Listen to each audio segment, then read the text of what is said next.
Stay away from her. The warning whispered through Amara's instincts before the danger fully materialized. A survival instinct honed from months navigating Soul's treacherous underbelly. She'd felt Stephen Allen's predatory gaze tracking her all evening, burning through the glittering crowd like a laser sight locked on its target. But she deliberately turned her back on those warning signs. The way his tattooed fingers tightened around his whiskey glass when Lee Dae-hyun first approached her. The way deadly silence rippled through his security detail when the rival lieutenant touched her elbow. The private art auction was reaching its crescendo. Seoul's most dangerous power brokers gathered in a spectacular display of wealth masquerading as legitimacy. Crystal chandeliers cast fractured light across designer gowns and custom suits that concealed weapons and deadly intent.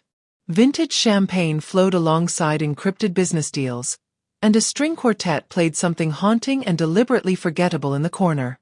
Amara had been in Seoul for 11 months now, long enough to recognize the monsters hiding behind polished smiles, her dark skin drawing attention she'd learned to weaponize with strategic confidence. Her dress tonight was emerald silk that clung to every curve like liquid fire before cascading to the marble floor. Her natural hair styled in an elegant updo that showcased diamond earrings and the graceful line of her neck. She was stunning and dangerously aware of it. More importantly, Stephen Allen knew it, and he was absolutely murderous about Dae-hyun knowing it too. She'd been negotiating with Dae-hyun for maybe 15 minutes. Tense conversation about the gallery debt he claimed she owed, his thinly veiled threats about collecting payment, her desperate attempt to buy more time.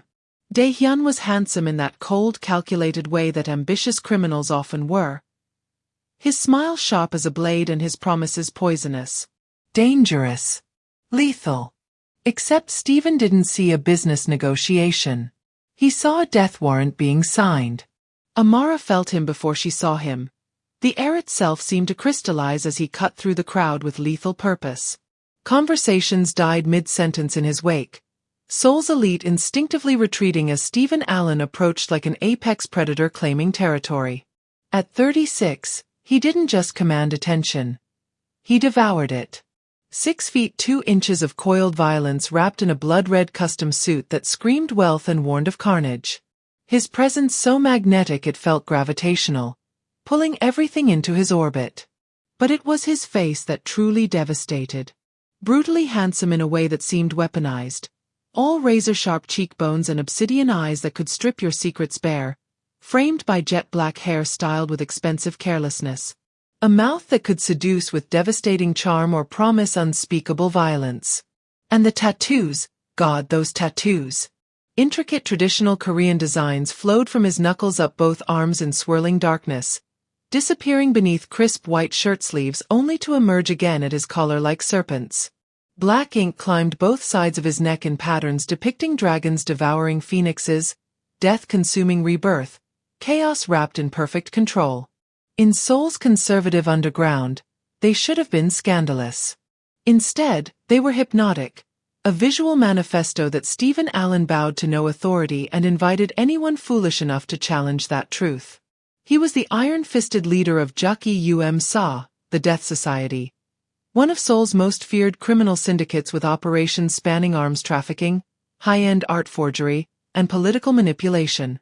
Amara knew him because her gallery had become dangerously entangled with his organization, her desperate need for capital creating debts she couldn't repay through legitimate channels. She'd been navigating his world for 6 months, attending these nightmare gatherings, building an arrangement that was supposed to remain strictly transactional. Except there was nothing transactional about the way he was looking at her right now.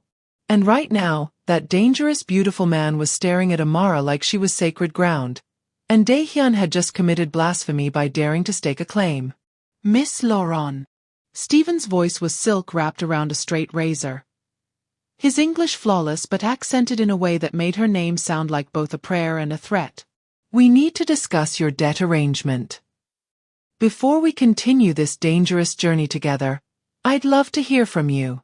If you're enjoying this story, please hit that subscribe button and drop a comment telling me where you're watching from. Are you Team Stephen or Team Amara's independence?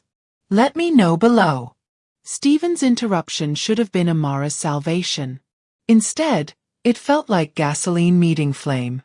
Daehyun's smile sharpened into something feral, his eyes flickering between her and the approaching crime lord with calculated malice. "Ah, Stephen SSI. How convenient. We were just discussing Miss Lawrence's outstanding obligations to my organization." His fingers remained possessively close to Amara's wrist, not quite touching but claiming space nonetheless. 3,000,001. Due last week. Amara's blood turned to ice. The debt wasn't to Daehyun. It was to a shell company she'd traced back to Stephen's network. This bastard was rewriting history in front of Seoul's criminal elite, manufacturing a claim that would either force Stephen to acknowledge a rival's authority or expose weakness by defending her. It was a brilliant, suicidal power play. "That's not," Amara started, but Daehyun moved with viper-quick precision. His hand snapped out and clamped around her forearm with bruising force, yanking her closer. The casual violence of it sent shock rippling through her body. Around them, the glittering crowd collectively inhaled, a sharp, anticipatory gasp that acknowledged they were witnessing something catastrophic unfold.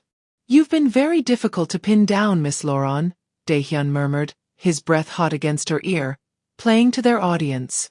"Running to Stephen for protection won't erase what you owe. In my organization, debts are paid in full. One way," his grip tightened painfully, "or another." Amara's mind raced through calculations. She could fight, could make a scene, could try to expose his lie. But in this world, the truth was whatever the most powerful man in the room decided it was. Her independence, her carefully constructed neutrality, was evaporating in real time. "Let her go." Stephen's voice cut through the ballroom like a blade through silk, quiet, precise, and absolutely lethal. He hadn't raised his voice. He didn't need to. The two words carried the weight of a death sentence, delivered with such cold finality that the string quartet faltered mid-note. Amara felt the shift immediately. The air itself seemed to thicken, pressing down with suffocating pressure. Stephen had closed the distance between them, and now he stood less than 3 feet away, his obsidian eyes fixed on the point where Daehyun's fingers dug into her skin. Those eyes promised murder. Slow, creative, public murder. Daehyun's smile never wavered, but Amara felt his hand trembling against her arm. Adrenaline or fear, she couldn't tell. "This is a business matter. Stephen SSI. Surely you understand the importance of collecting what's owed." "Her debts," Stephen's voice dropped even lower, forcing everyone to strain forward to hear, "are mine to collect. Her time is mine to claim. Her freedom." His gaze finally lifted from Daehyun's hand to his face, and Amara watched a grown man flinch. "Exists only because I permit it." The possessive pronouns landed like physical blows. Stephen took one final step forward, eliminating the last breath of space between them. When he spoke again, his voice carried through the frozen ballroom with devastating clarity, a public declaration that would redraw every power map in Seoul's underground. "Anyone who touches her dies tonight." The words hung in the crystalline air like a guillotine blade suspended at its apex. Inevitable, inescapable, absolute. Daehyun's hand released Amara's arm as though her skin had turned to acid. He stumbled back half a step, his calculated composure fracturing at the edges. Around them, Seoul's criminal elite had transformed into marble statues, every eye fixed on the tableau unfolding before them. No one breathed. No one moved. They were witnessing the recalibration of power itself. Amara's heart hammered against her ribcage with primal terror. She'd seen Stephen command rooms before, had watched him negotiate brutal deals with surgical precision, but this was something else entirely. This was the mask stripped away. This was the monster she'd convinced herself didn't exist beneath the expensive suits and strategic philanthropy. His face was a study in controlled devastation. Fury carved his features into something beautiful and terrifying, all sharp angles and deadly intent. His jaw was set so tight she could see the muscle jumping beneath bronze skin. Those obsidian eyes had gone utterly black, depthless and merciless, fixed on Daehyun with the focused intensity of a predator selecting exactly where to sink its teeth. But it was the stillness that truly paralyzed her. Stephen wasn't posturing or threatening. He was simply stating fact. The same way one might observe that gravity pulls downward or that fire consumes. Dae-hyun had touched her. Therefore, Dae-hyun would die. The logic was elegant, inevitable, and absolutely insane. Stephen, Dae-hyun's voice cracked slightly, his earlier confidence evaporating. This is unnecessary. I merely... You put your hands on what belongs to me. Stephen's tone could have frozen blood. He shifted his gaze to the crowd, addressing them with the authoritative finality of a king pronouncing judgment. Let me be unambiguously clear, so there is no confusion moving forward. This woman, Amara Loran, is under the absolute protection of Juk-e Sa. Her debts are satisfied. Her business is sanctioned. Her safety is guaranteed by my personal word. Amara felt the room tilt beneath her feet. He was claiming her. Publicly. Irrevocably. In front of every major criminal organization operating in Seoul. This wasn't protection. This was ownership wrapped in prettier words. I didn't agree to, she started, but Stephen moved with liquid speed. His hand closed around her wrist, not brutally like Dae-hyun's grab, but with an unyielding gentleness that was somehow more terrifying. His fingers were warm against her racing pulse, his touch both possessive and reverent, as though she were something simultaneously precious and already his. We'll discuss the terms privately, he murmured, his voice dropping to something meant only for her ears, but his eyes never left Dae-hyun. Right now, you're going to walk out of here with me. Quietly. Willingly. It wasn't a request. Amara's mind screamed at her to resist, to make a scene, to assert the independence she'd fought her entire life to maintain. But survival instinct, honed from months in this predatory world, overrode pride. Dae-hyun's face had gone ashen, his earlier aggression replaced by genuine fear. Stephen's security detail had materialized from the shadows, a wall of lethal intent forming a perimeter around them. She'd walked into this ballroom as a free woman navigating dangerous waters. She would leave as Stephen Allen's declared possession, whether she'd consented or not. This isn't over, Dae-hyun managed, though his voice lacked conviction. Stephen smiled then, a slow predatory curve of his lips that promised endless suffering. You're right. It's not. He glanced at his head of security, a mountain of a man named Jin Ho. Mr. Choi will be leaving Seoul tonight. Permanently. See to it. Then Stephen turned, his grip on Amara's wrist firm and inescapable, and guided her through the frozen crowd toward the exit. Amara's heels clicked against marble with staccato precision, each step a small rebellion against the inevitable. She held her head high, refusing to let Seoul's criminal elite see her stumble, even as Stephen's possessive grip burned against her pulse point like a brand. Let go of me, she hissed through a smile that could cut glass, her voice low enough that only he could hear. You've made your point. I can walk on my own. Stephen didn't slow, didn't acknowledge her words, didn't even glance in her direction. He simply continued forward with that predatory grace, parting the crowd like Moses splitting the Red Sea.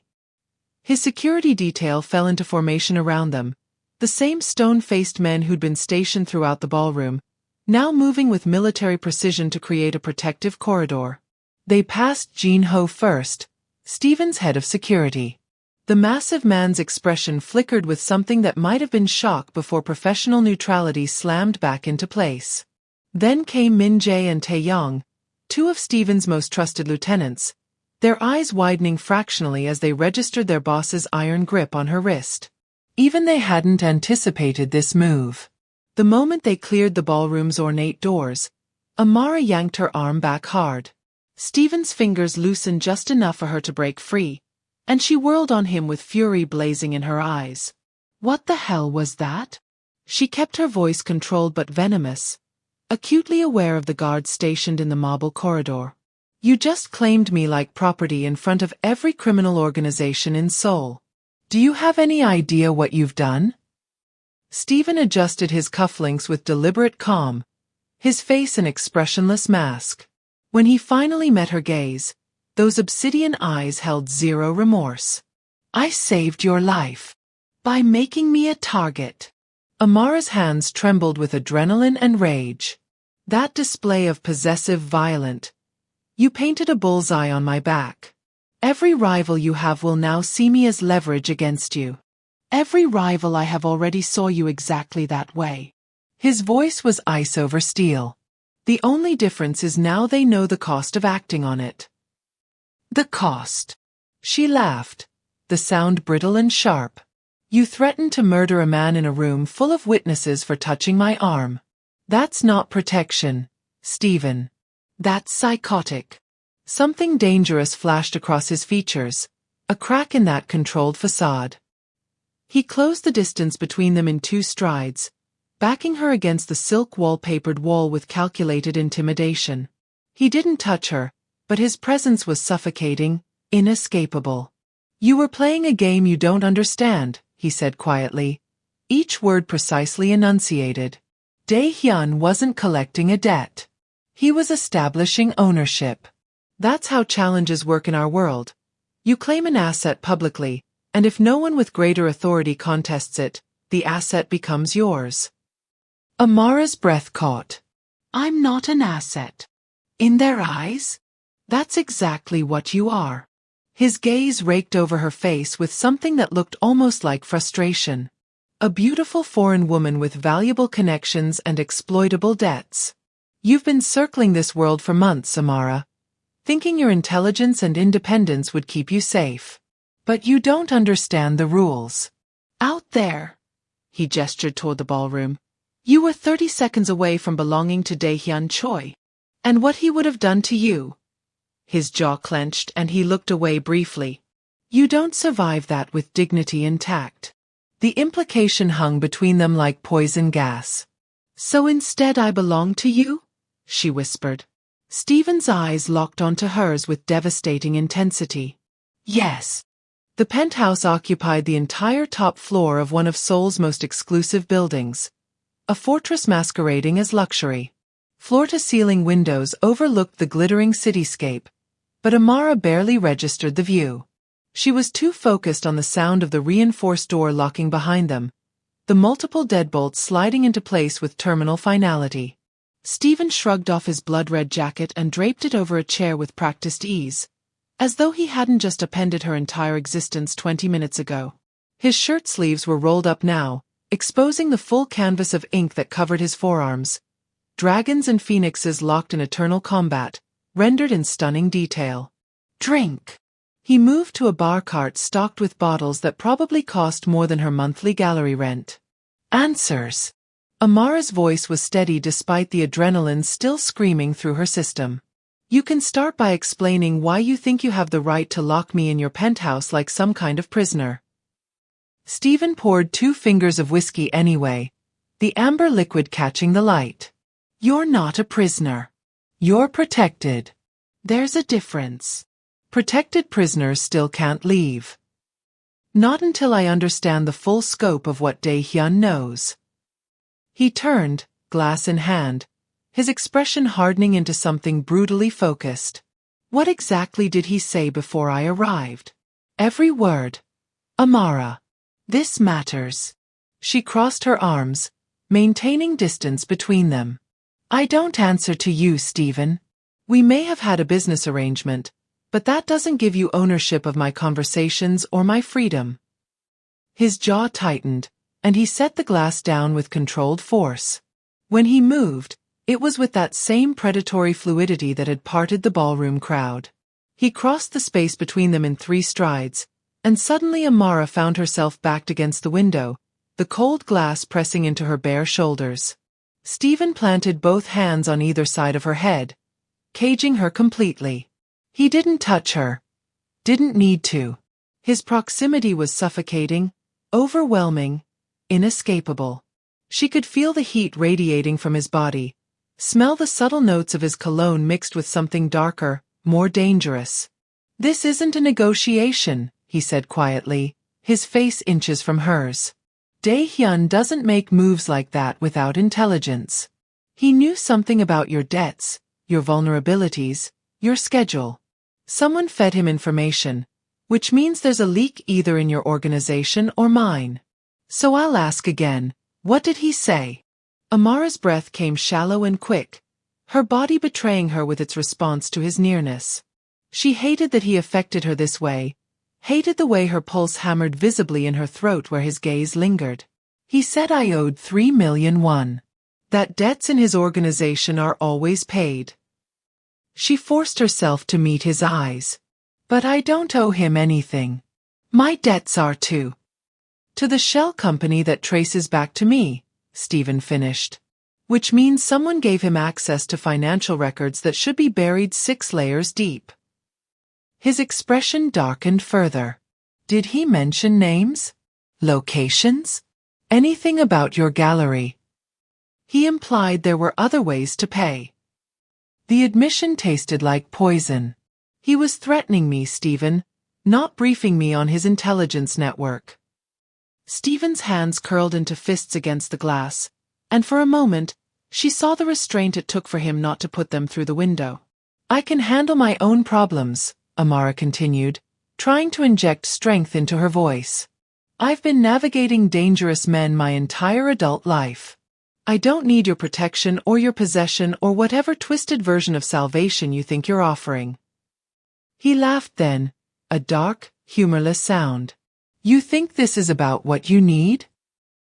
His face lowered until his lips nearly brushed her ear. This is about what I refuse to allow. Amara shoved against his chest, and to her surprise, Stephen stepped back, not because she'd moved him, but because he'd allowed it. The distinction felt important, infuriating. What you refuse to allow? She circled away from the window, needing distance, needing air. You don't get to decide what happens to me, Stephen.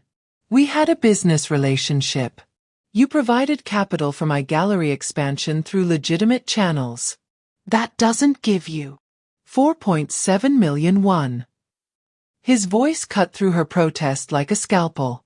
That's what you borrowed 18 months ago to acquire the Gangnam location. The loan came through Hanseong Capital, which is owned by Myri Holdings, which is controlled by Juki Sa. You've missed 3 payments. The blood drained from Amara's face. She'd traced the ownership back 2 layers, thought she'd been careful, thought she'd maintained plausible deniability. How do you?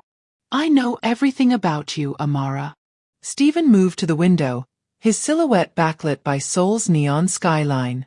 I know you came to Korea chasing a partnership with the Lee Gallery after your Paris exhibition fell through. I know your mother is in a care facility in Atlanta that costs $18,000 a month. I know you take the same route to Insadong every Tuesday morning, that you drink your coffee black with 1 sugar, that you haven't been home to the States in 11 months because you can't afford to look weak. Each revelation landed like a physical blow. Amara's hands trembled as the full scope of his surveillance crystallized. You've been watching me. Since the first time you walked into my office. He turned to face her, and something raw flickered across his features, something almost vulnerable beneath the predatory control. You wore a navy suit and carried a portfolio of your best acquisitions.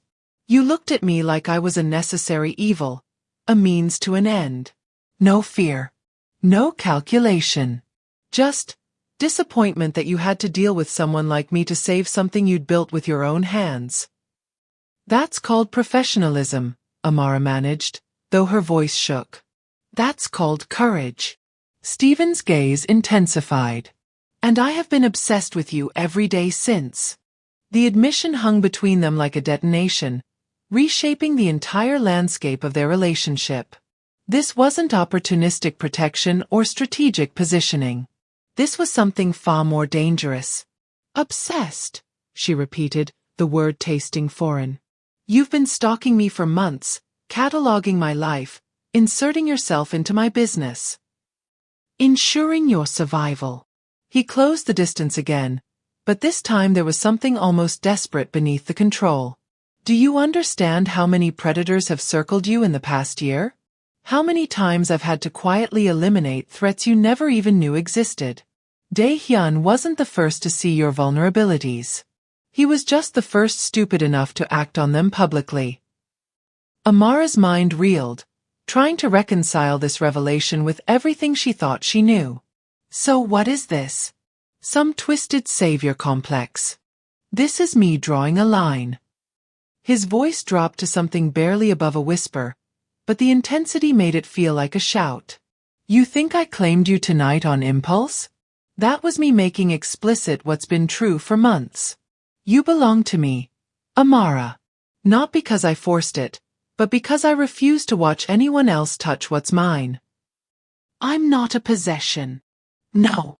He reached out slowly, giving her time to retreat, and traced a finger along her jawline with devastating gentleness.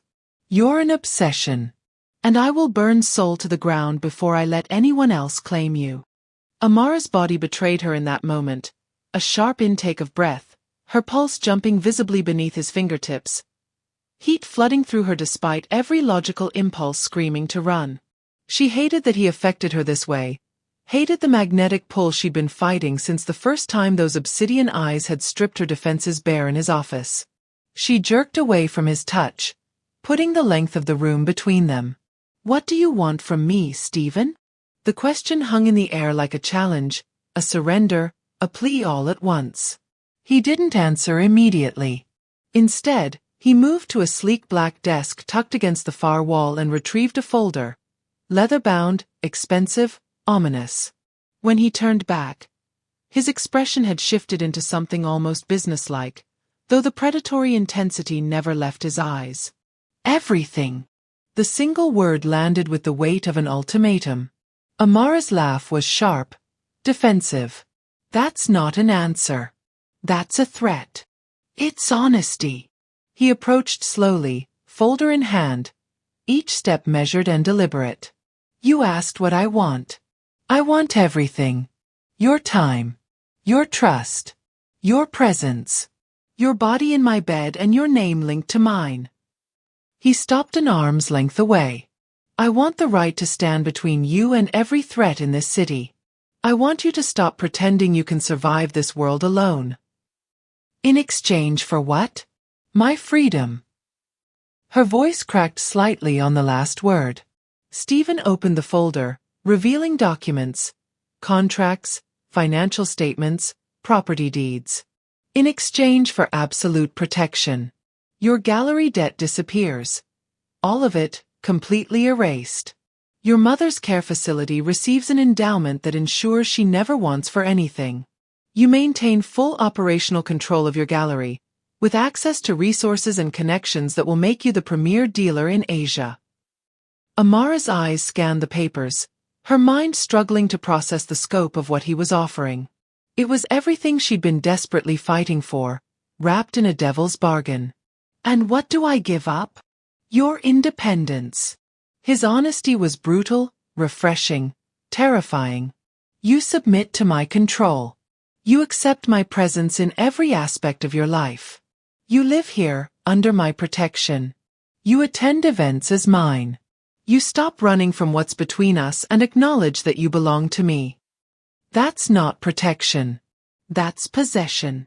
Yes. No apology. No softening. But it's possession that keeps you breathing. That keeps your mother cared for.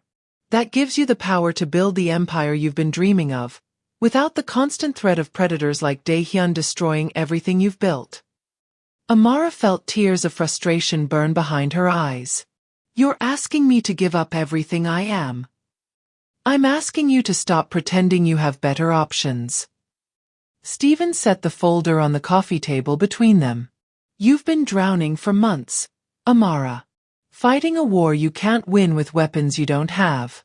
I'm offering you a lifeboat. It comes with conditions, but it's still survival.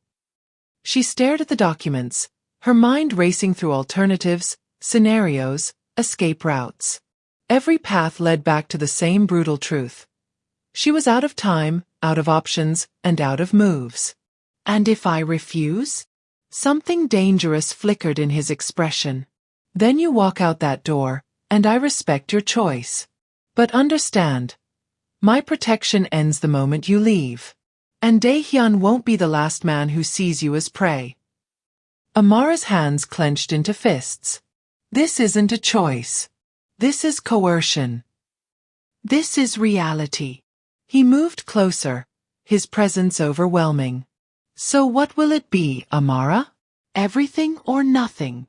The silence stretched between them like a wire pulled taut, ready to snap. Amara stared at the contracts, at the neat rows of numbers that represented her freedom being itemized and priced. Every instinct she possessed screamed at her to walk away, to choose dignity over survival, independence over safety.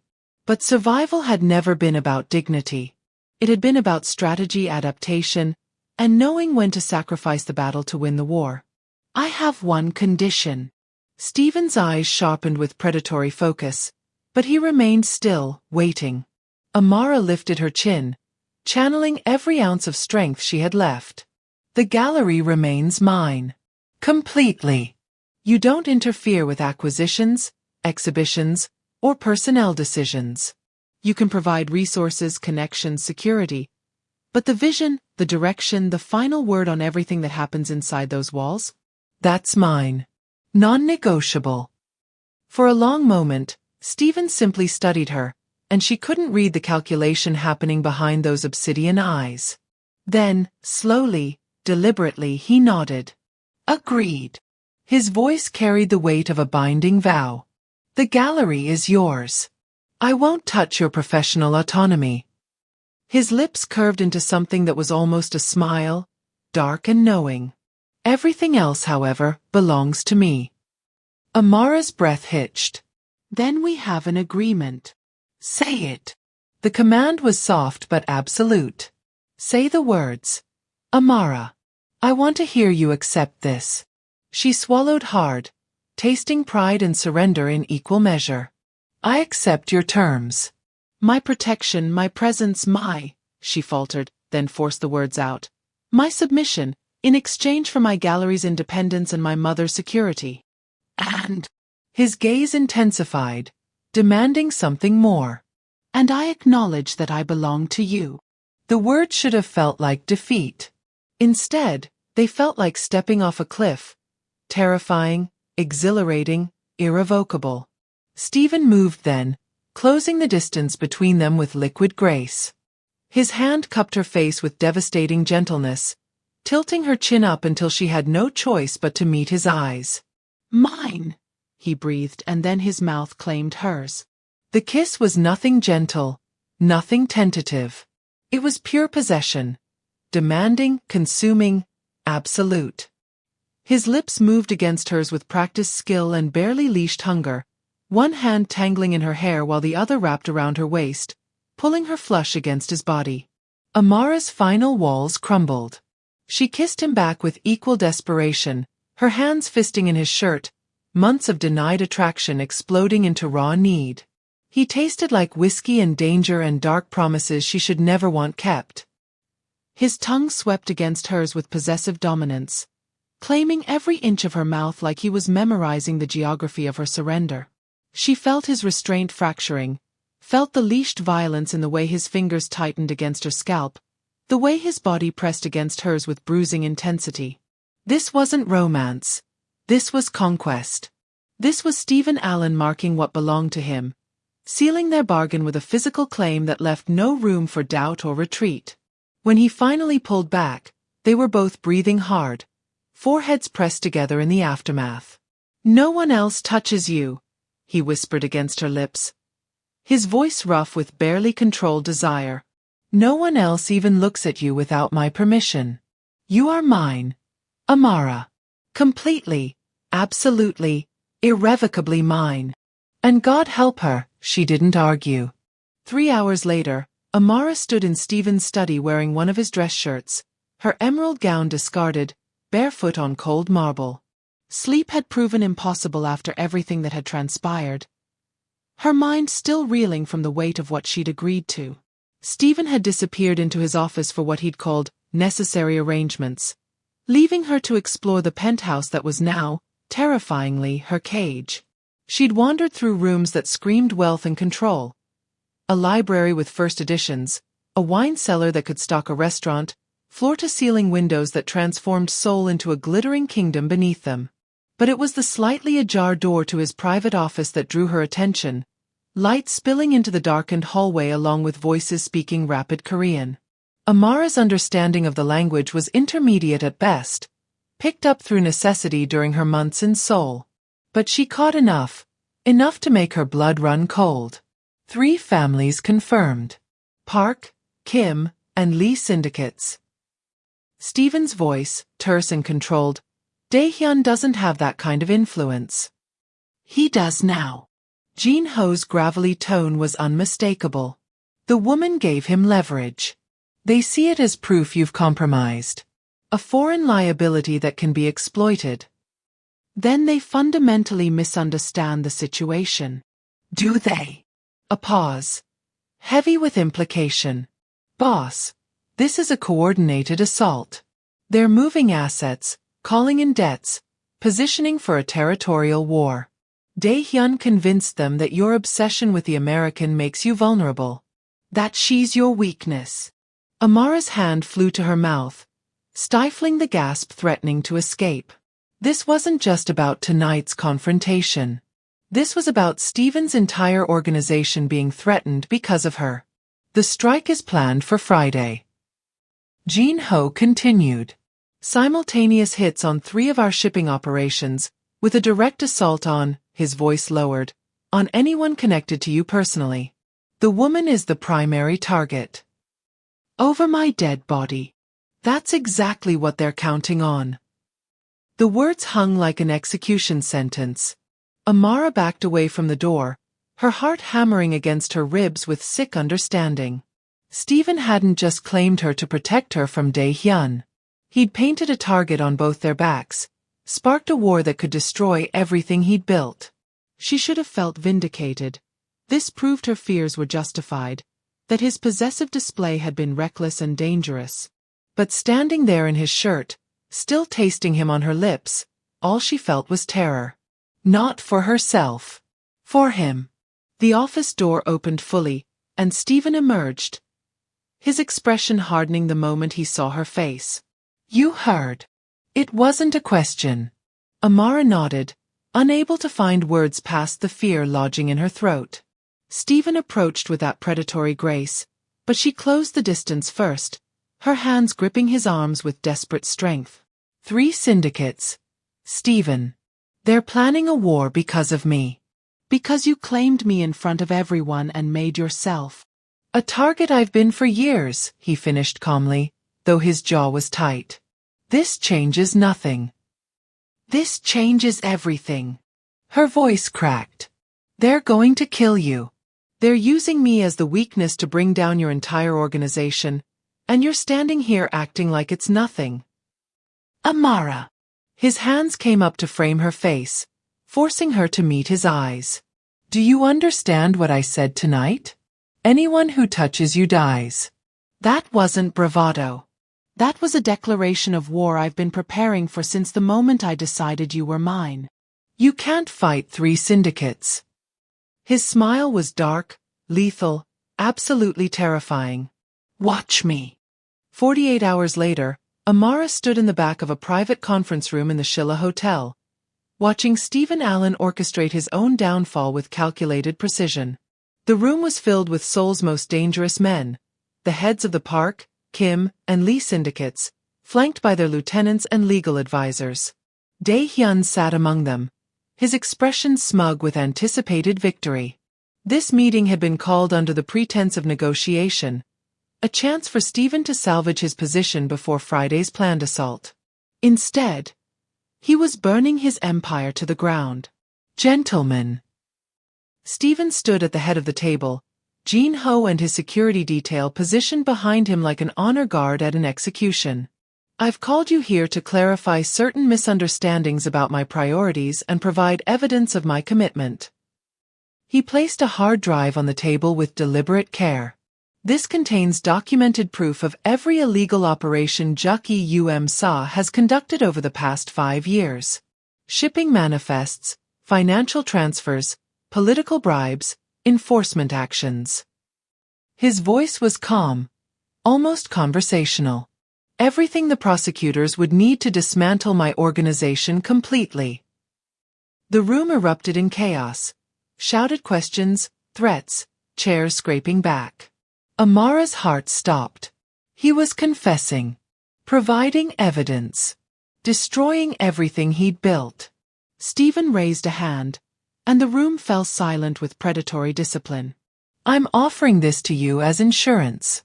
A guarantee that my word is absolute. This drive goes to 3 separate secure locations, controlled by neutral parties. If anything happens to Amara Loran, if she is touched, threatened or harmed in any way, this evidence goes directly to the prosecutors, and I will personally testify against every organization in this room.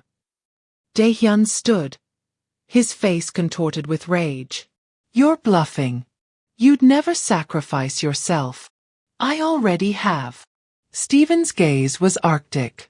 The moment I claimed her, I chose. And I'm making that choice explicit now, in front of witnesses, so there is no confusion about what I value most. He turned, his eyes finding Amara across the room, and the raw intensity in them stole her breath. She is my life now. His voice carried absolute conviction. Not my weakness, my priority. You touch her. You touch the heart of Sa, and I will bring down this entire world before I let anyone hurt what belongs to me. The park syndicate head, an elderly man with calculating eyes, spoke for the first time. You're asking us to accept that a foreign woman is worth more to you than your power. I'm not asking. Stephen's tone hardened to steel. I'm declaring. The war you're planning ends here, or it ends with all of us in prison. Your choice. The silence that followed was suffocating. Amara watched negotiations happen in glances, in subtle nods, in the shifting of power dynamics she was only beginning to understand. Dae-hyun's face had gone ashen, his play for power collapsing under the weight of Stephen's willingness to sacrifice everything. Finally, the Kim syndicate head stood and bowed slightly. Not submission, but acknowledgement. The war is concluded. Your claim is recognized. One by one, the others followed suit, even Dae-hyun, though his eyes promised future retribution. When the room finally emptied, Amara found herself alone with Stephen, her legs barely supporting her weight. You just gave them the power to destroy you. I gave them the power to die trying. He crossed to her, pulling her into his arms with desperate intensity. The evidence is leverage, Amara. Insurance. But the real weapon is that they now understand I have nothing left to lose where you're concerned. She looked up at him, this dangerous, obsessed man who had just burned his empire to keep her safe, and realized with terrifying clarity that she was completely, irrevocably his. Not because he'd forced it, but because he'd proven the depth of what she meant to him in the most absolute way possible. I don't control my own life anymore, she whispered. No. His forehead pressed against hers. But you own mine completely. And as Seoul's neon lights blazed through the windows, Amara understood that she'd crossed a threshold from which there was no return. Her independence was gone, replaced by something far more dangerous. A love that would spark wars, destroy empires, and demand everything she had to give.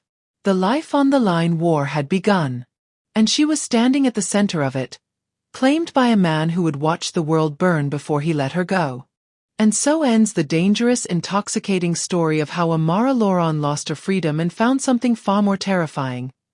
A love that demands everything and promises absolute devotion in return. Stephen Allen claimed her in front of Seoul's most dangerous men, sacrificed his empire to protect her, and declared her the heart of his deadly kingdom. Their war has only just begun. The enemies will come. The threats will multiply. But one truth remains absolute. She is his, and he will destroy anyone who dares to challenge that claim. Thank you so much for watching this story unfold. If you enjoyed this dark romance of possession, sacrifice, and dangerous obsession, please hit that subscribe button and turn on notifications so you never miss another story. Drop a like if Stephen's possessive declaration gave you chills, and share this with anyone who loves intense, high-stakes romance. Most importantly, I want to hear from you. Comment below and tell me. Where are you watching from? What was your favorite moment? Was it the ballroom claim, the kiss, or Stephen's ultimate sacrifice? Are you Team Stephen or Team Amara's independence? Your comments fuel these stories, and I read every single one. Until next time, remember, some loves are worth burning the world for. Stay dangerous. Stay obsessed. And I'll see you in the next story.